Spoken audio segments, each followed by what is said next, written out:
안녕하세요. 미스토리입니다. 오늘부터는 UC 버클리 정치경제학과 교수 비노드 아가왈이 세계 무역전쟁에 대해 강의하게 되었습니다. 그 어느 때보다 미중 간 대립이 격심해지고 있는 지금, 과연 우리는 현명하게 대처할 수 있을까요? 비노드 아가왈에 대한 간단한 소개와 함께 비노드 아가왈의 첫 번째 수업, 가트 WTO의 출발, 지금부터 시작합니다.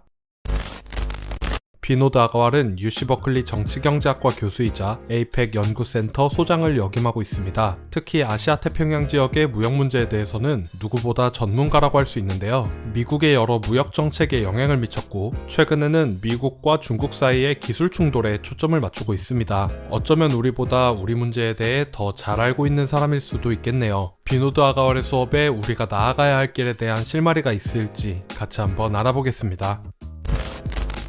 비노드 아가왈의 첫 번째 수업에서는 2차 세계대전 이후 전세계 무역 생태계에 대해 이야기했습니다. 무역은 왜 중요할까요? 우리나라는 무역 의존도가 매우 높은 나라입니다. 한국전쟁 후 많은 상품과 서비스를 수출했고, 그 결과 기적적인 경제적 성공을 이뤘습니다. 우리는 왜 무역을 할까요? 그리고 자유무역이란 무엇일까요? 자유무역의 기본 개념은 전문화에서 출발합니다. 전문화란 분업 효율성의 극대화를 추구하는 것인데, 이것은 세계 경제에서도 마찬가지입니다. 글로벌 시스템에서는 다양한 국가가 다양한 제품을 전문적으로 생산하죠. 하지만 세계적인 규모에서는 크고 작은 문제들이 계속해서 발생합니다. 국제적인 수준에서는 더 많은 기업과 더 많은 국가가 경쟁하기 때문이죠. 모든 나라가 서로에게 우호적인 것은 아니고, 한 나라에게 지나치게 의존하는 것은 모두가 피하려고 합니다. 기업들은 과도한 경쟁을 원하지 않기 때문에 정부에 로비를 하고 보호를 요청합니다. 수입 제한을 요구하고 국가 안보에 호소하는 식이죠. 하지만 비노드 아가왈은 정책 기반자들이 국가 안보를 걸고 보호를 요청하는 기업을 다룰 땐 신중해야 한다고 말합니다. 기업들은 거짓말을 할 수 있고 무턱대고 믿었다간 놀아나기 쉬우니까요. 오늘의 주제인 국제무역기구는 어떻게 탄생했을까요? 1944년 원래는 세계은행, 국제통화기금, 국제무역기구 세 가지 기구가 세워질 예정이었지만, 미국이 국제무역기구 설립에는 반대했습니다. 해외에 직접 투자하기를 원하는 미국 기업들의 반대가 많았기 때문이죠. 그래서 세계는 국제무역기구 대신에 관세 및 무역에 대한 일반 협정인 GATT, 가트를 만들었습니다. 가트 협정은 1947년 시작되어 1995년 세계무역기구인 WTO로 바뀌게 되죠. 가트 WTO 시스템의 특징은 무역 규제에 있습니다. 전 세계 국가들이 마음대로 하지 못하도록 관세와 수입 장벽에 대한 가이드라인을 제공했죠. 보호무역주의를 일정 부분 강제하는 규칙 시스템을 만들었습니다. 건전한 세계무역의 발전을 위해서요. 이 시스템이 추구하는 무역 규제는 무역을 막는 것이 아니라 건전한 무역을 위한 가이드라인입니다. 가트 WTO의 핵심은 무역 장벽을 완화하는 것입니다. 무역 장벽 완화는 아이러니하게도 관세 부과를 통해서 이루어지는데요. 관세 부과는 모든 무역 장벽을 세금으로 대체하는 것입니다. 예를 들어 미국이 중국에 대한 수출 규제를 할 때 물리적으로 물건을 막지 않고 관세를 추가 부과하는 식으로 시장 원리에 의존하는 것이죠. 가트 WTO 시스템은 어떻게 작동할까요?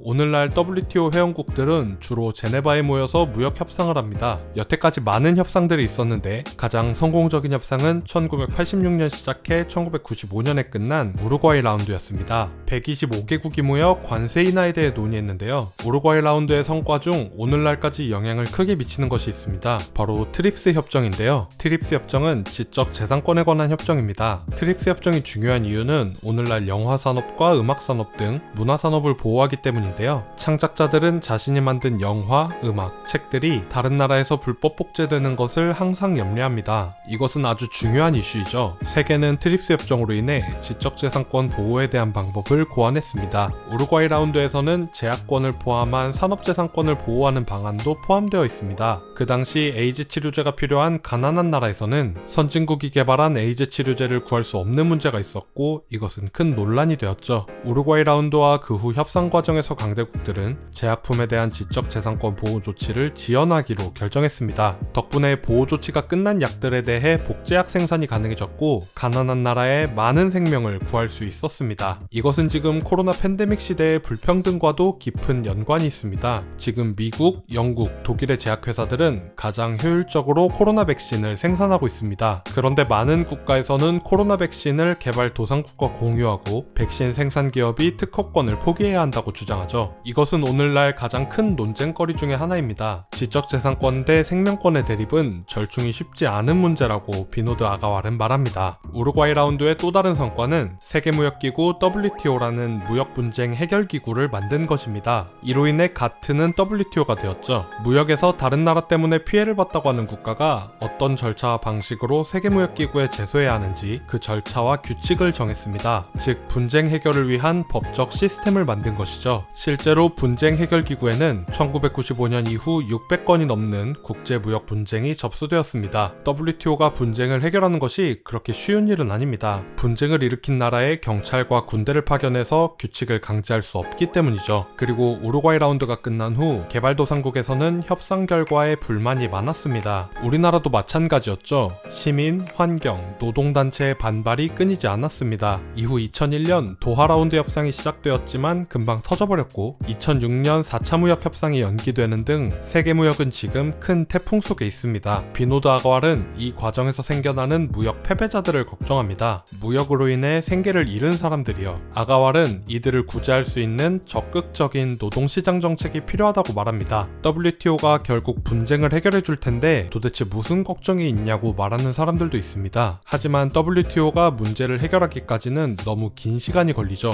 그리고 결과에 항소를 거듭하다 보면 시간은 계속해서 흘러가고 그 사이에 고통받는 사람들은 계속 생겨납니다. 비노드 아가왈은 이렇게 끊임없이 무역 문제가 생기고 있는 현실을 지적하며 강의를 마무리합니다. 우리나라는 중간에 껴서 이도저도 못하고 있는 것 같습니다. 엄청나게 큰 시장인 미국과 중국의 대부분 무역을 의존해서 지금까지 성장한 것도 있지만 그만큼 두 시장이 충돌할 때는 두 배로 얻어맞을 수밖에 없는 것이죠.